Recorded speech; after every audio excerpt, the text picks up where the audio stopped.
Subscribe कीजिए Irtika English Urdu learning channel को और बेल आइकन को भी ज़रूर से ऑल पर सेट कर देना ताकि हमारे वीडियो की नोटिफिकेशन आपको सबसे पहले मिले।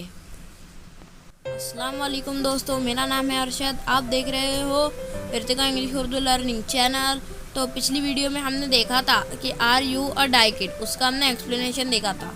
आज हमारा फर्स्ट यूनिट कंप्लीट हो चुका है और सेकेंड यूनिट चालू हो चुका है। तो 2.1 में हम देखेंगे मिनी एंड विनी, जो कि एक पोयम है। तो चलिए बिना किसी देरी की वीडियो को शुरू करते हैं। वीडियो अच्छी लगी तो वीडियो को लाइक करना, चैनल को सब्सक्राइब करना और अपने दोस्तों और रिश्तेदारों में इस वीडियो को ज़्यादा से ज़्यादा शेयर करना।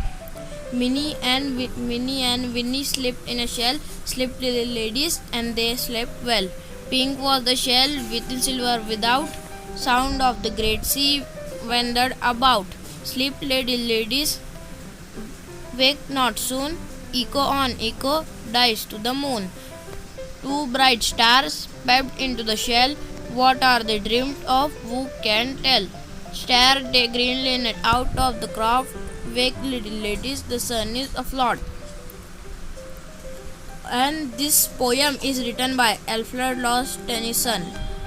तो वीडियो अच्छी लगी तो वीडियो को लाइक करना, चैनल को सब्सक्राइब करना और उसके बाजू वाले बेल आइकन को भी ज़रूर से ऑल पर सेट कर देना ताकि हमारी वीडियो की नोटिफिकेशन आपको सबसे पहले मिले। और अपने दोस्तों रिश्तेदारों में इस वीडियो को ज़्यादा से ज़्यादा शेयर करना।